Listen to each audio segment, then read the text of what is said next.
So our next speaker is Dr. David Tennenhouse. He'll be speaking about surprise-based networking near the edge, and I'll hand it over. Okay, thank you. And what I'm going to do today is try to cover sort of a couple of observations related to how the industry is changing, how the traffic in the network's changed, and then an observation actually from information theory that suggests there's actually a very different way we could think about what's being carried over the network. So this is a zoom out talk. It's, not down in 3GPP land. It's looking at the kind of total networking perspective. A couple quick disclaimers. You'll notice some of these slides have VMware markings on them. VMware, my former employer, was good enough to actually let me take some of my slides with me when I left. Okay, so they still have their marking, but I'm not speaking for VMware. I'm speaking here for myself. I also have a part-time affiliation with the NSF, and here again, I'm speaking for myself, not for NSF. Okay. So on that zoom out, it's kind of sometimes useful to back up and notice that we've had these three kind of major generations of global communication infrastructure, right? We've had electronic telegraphy, we've had circuit switch telephony, we've now got packet switching. So although we do research in the 5 to 10 year time frame, sometimes 20 year, these things are like 100+ year lived types of architectures. Though we tend to sort of give them midlife transplants. We keep, boosting up the technology that's used inside them. But their basic architecture is roughly the same. Part of the reason I want to highlight this is packet networking is now 50 years old, right? So I remember when we were the rebels, and we were, the packet switch folks, and we were upsetting the apple cart of circuit switching.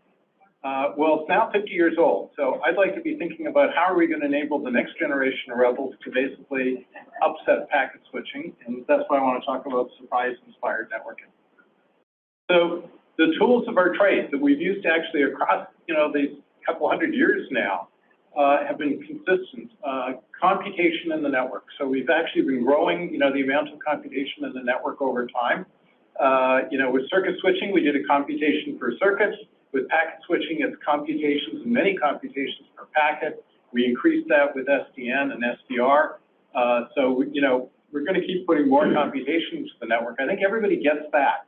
What people often don't realize is actually along the way, we've been putting more and more storage into the network. And we probably haven't thought a lot about how could we exploit a lot more storage in the network. And then finally, we've been using information theory.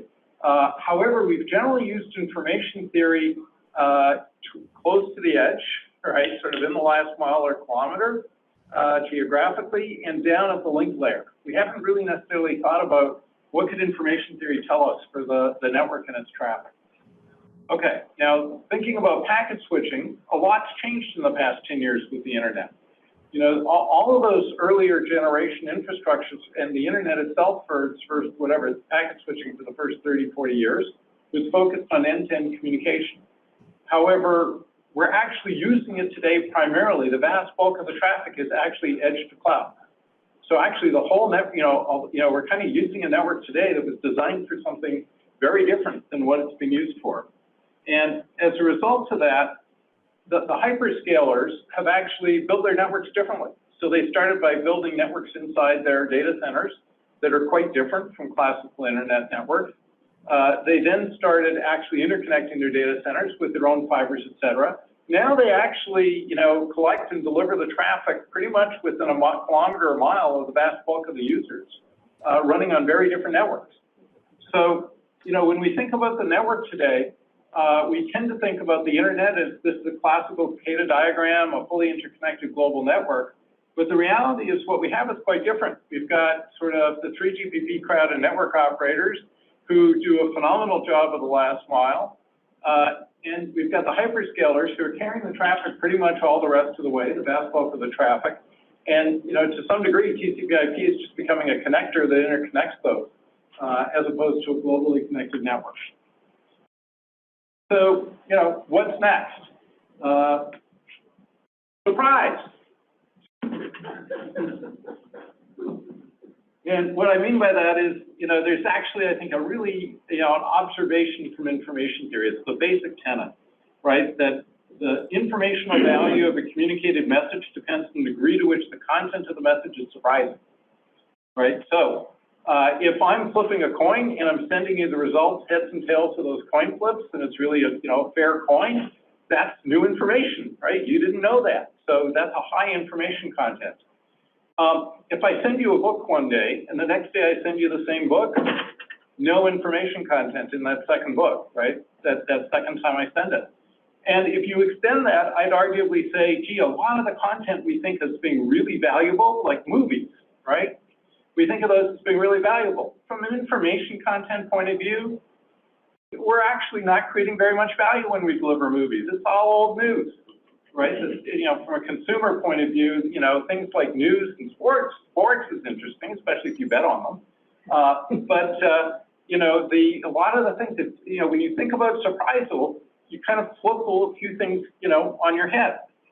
Now, the simplistic interpretation of that is, hey, delivery of all the old content doesn't matter. And that's clearly, not right, okay? So what I think the realistic interpretation, if you think about that information theory observation, is that we should really think about how the old content is combined with the new content. That's really where kind of the magic happens, and where in the future in particular, all that, when I say old content, that's all in the cloud. It's all there, right? It's being organized, et cetera. The new stuff is coming from the edge. And what we want to do in networking in the future, I'd argue, is use the old and the new. And in fact, we should be doing a huge amount of opportunistic computation. All that old stuff, we should be opportunistically computing all sorts of things people might need, staging it near them, and then putting the two things together when we get the new information that tells us, what's changed. My colleague Scott Schenker, hearing about this, sort of suggested the term semantic surprise for saying, we should really be thinking this through the lens of the application. So we should really be tuning these surprisal observations to the different applications. You might handle surprise differently for the, say, top 5 or 10 applications in the network. Okay, so what do I think, that the applications will be? Well, I'm long-standing on record of thinking that they're going to be proactive. So that means they're not going to just be machine to cloud, applications. I think lots of people, would believe that, things like AR, VR, IoT, et cetera. But they'll actually be anticipating our needs and acting on our behalf. So that's kind of the change, right? Which is, don't wait for people to ask the questions. Start pushing the answers to them before they ask. Start allowing people to sort of experience things where they're being, kind of automatically informed by everything that's going on in the past and everything that's going on around them. So it's kind of a presence type of environment. So it's a different way of thinking about the applications. And that's going to require a different type of communication paradigm than end-to-end. Okay, so where should we leverage surprise? Well, I sort of hinted at this, near the edge, but I'm going to try to be a little more specific. I'm going to say, for the next 20 years, probably about 1 millisecond deep into the network from the edge. Now, why have I chosen 1 millisecond? Well, for one thing, it's a pretty large circle. If you think speed of light delay, you draw that radius, it's a pretty large circle. It means that you're kind of deep enough into the network to actually do some very significant resource sharing.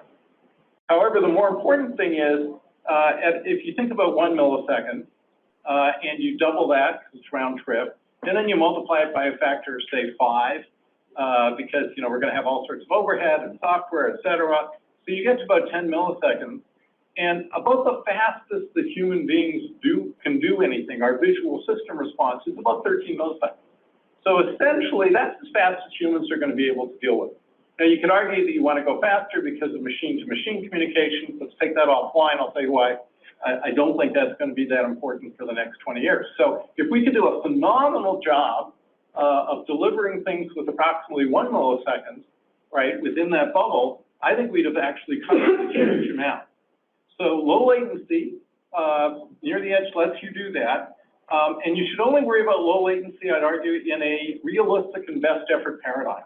So don't even think about it. Like this stuff about ultra reliable, low latency communication, where people are talking about, let's get microsecond latency.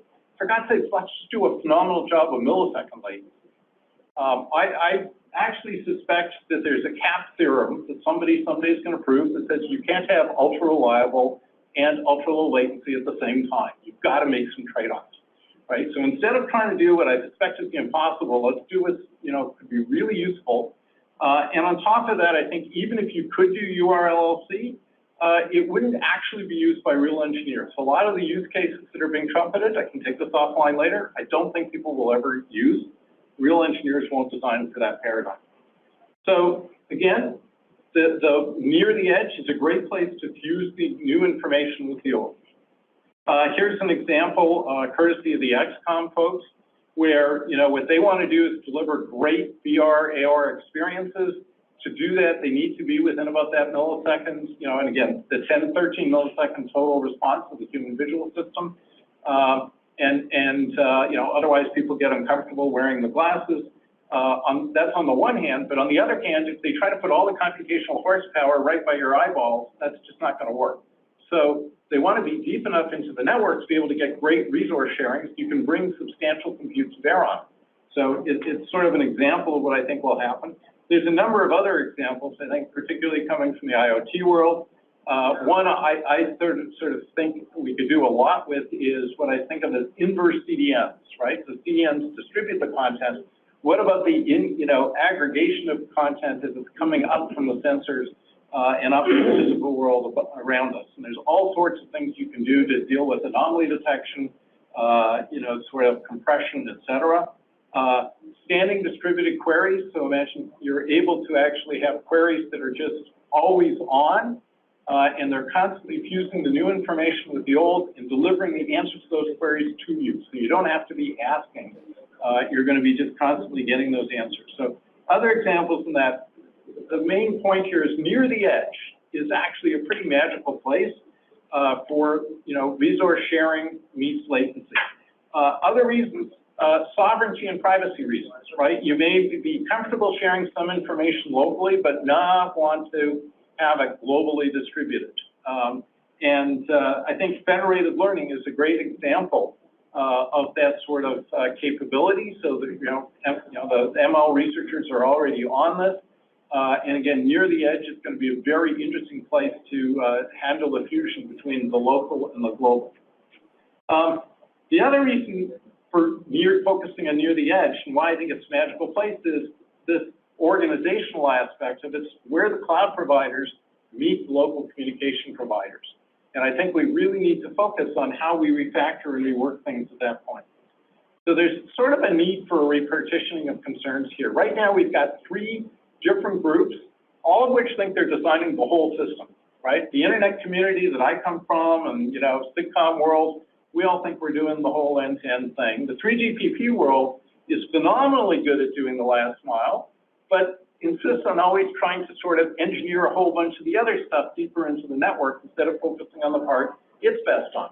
The hyperscalers are carrying most of the traffic most of the way, right? So can we get these sort of, come up with an architectural paradigm where these can coexist and very much focus on the place where the hyperscalers and the operators meet? I think and that is approximately a millisecond into the network. There's some interesting research, efforts going on in this direction. I'll just kind of point you at these without diving into them.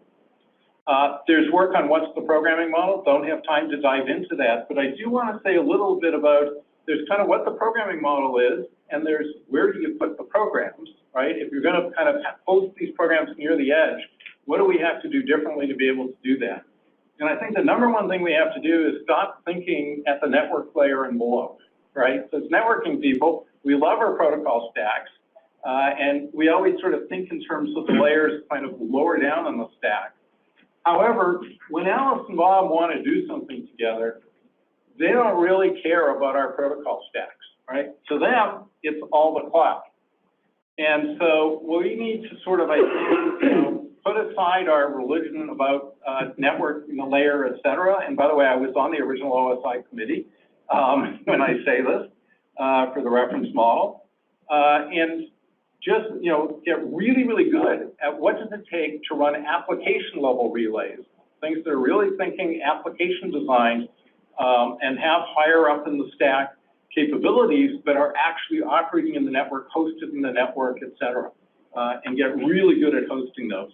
So summarizing all this, the tools of our trade, going on for almost a couple hundred years now, more computation in the network, more storage in the network.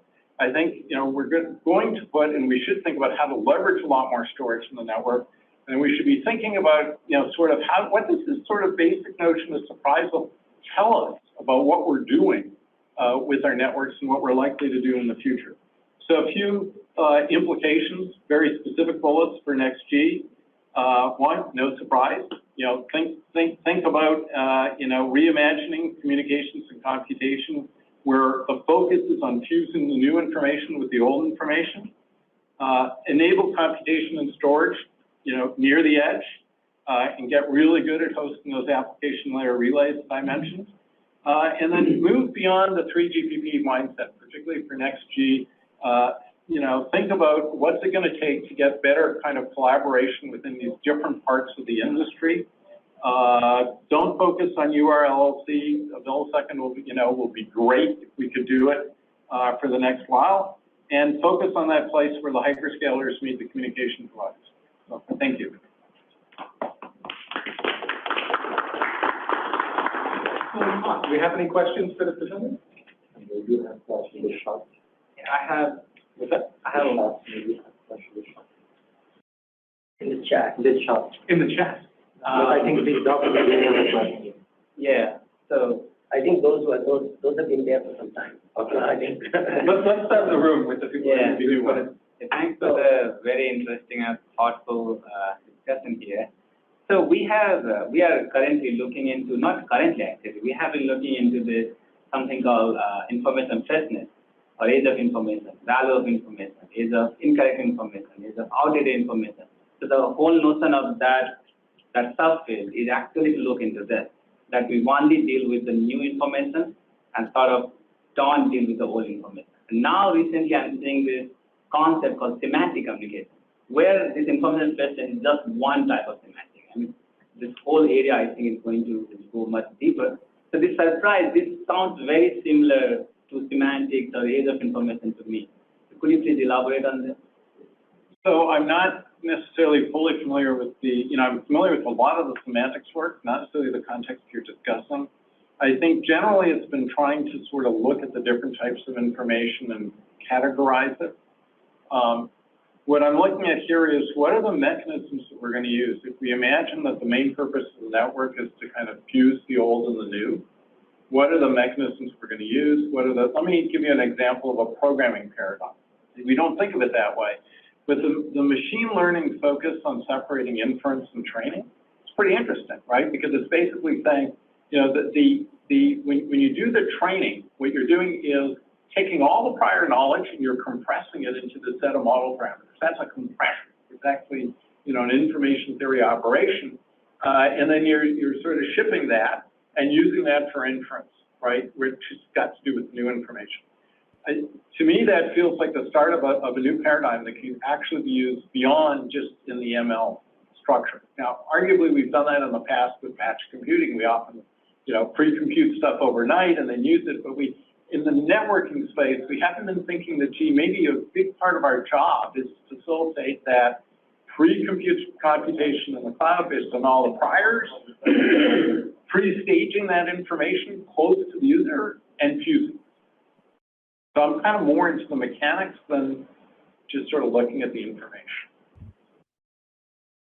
I'm working on a IEEE standard committee on data exchange in primarily in medical right now, and with the idea being that eventually we're going to do the work at the edge, and we're not going to ship data around for lots of reasons. But it occurs to me, listening to this, that maybe the standards on data exchange need to talk to the application guys. That there needs to be some standards to go where there's a connection. Because right now I think it's all done, and I believe the group I'm working with doesn't pay any attention to the application layer or any attention to what the infrastructure is going to be working at. So I would encourage that, because I think that there's a lot to be gained from looking at the structure, the data types, et cetera, within the different apps. And you could say, well, hold it, that's gonna, be huge, too many things to deal with. But at any point in time, the network traffic tends to be dominated by actually a relatively small number of apps. It's a finite number of times. It's finite, it's surprisingly small. Like, it changes over time slowly, but at any point in time, it's very tractable. So, yeah, I definitely encourage, doing that, but not getting lost in mapping the whole application space, but like, take the top 10. And these guys are sort of lost and stuff, but yeah. I think I just, if there's time. Yes, sure, please. Okay, so I know you were talking about Edge quite a bit, and it is interesting, obviously, Edge has just taken over in terms of, okay, edge computing and storage and so on. If you were to assume that the user is uniformly distributed across the environment, whatever the environment may be, and if you were to say, okay, we would look at 13 milliseconds or whatever that distance be, that would determine the edge. So now the edge is actually uniformly distributed as well as a corollary. And if it is, then are you proposing, because in real deployments, it is not that you could actually really have a uniform distribution of these nodes to host either computing platforms or storage. So then I think it changes when you really are looking at a deployment. So I don't mean to say edge. I might occasionally do it. I try to focus and keep myself to near the edge. Okay. And my point there is find existing points. The hyperscalers, to be honest, are already there. Okay, so they already have existing points that are bandwidth, computation, and storage rich that are within a millisecond. So I'm not trying to say, oh, let's distribute this across all the edges. I'm trying to say, let's find interesting points that are bandwidth, computation, right, rich, and are within a millisecond of most of the users. Now, it's not going to cover everything, I realize, but it's going to cover the vast bulk of the traffic that we've got flowing. So it's, again, if you start going edge, then yeah, you start thinking of this as. So you're not being pedantic, that is the basic point. You're not being strict about, oh, yes, let's find these, obviously. No, I'd argue that they actually already exist.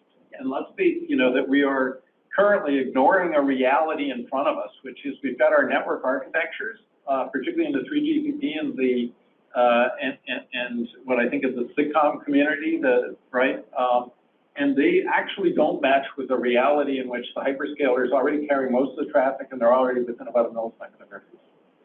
Almost. I would question whether hyperscalers are really carrying all the traffic. I think, or are they? Yes, they're distributed, but they're rather discrete node centers. In fact, I would think that the cellular providers are the cellular providers are carrying most of the data, especially for fiber. Over that first kilometer or so. No, not. I hear what you're saying. Right now, it's more than half, it's the bulk of the traffic. Okay, and it's growing rapidly. Right? And this is the change between, are you doing end-to-end communication, or is that bulk of the communication edge to cloud, right? And I'm including in here the major hosting sites as well. Right? I think we should take. But this is, by the way, again, where I'd say, no offense, I think there's a lot of denial about what's really happening. Okay, that was excellent.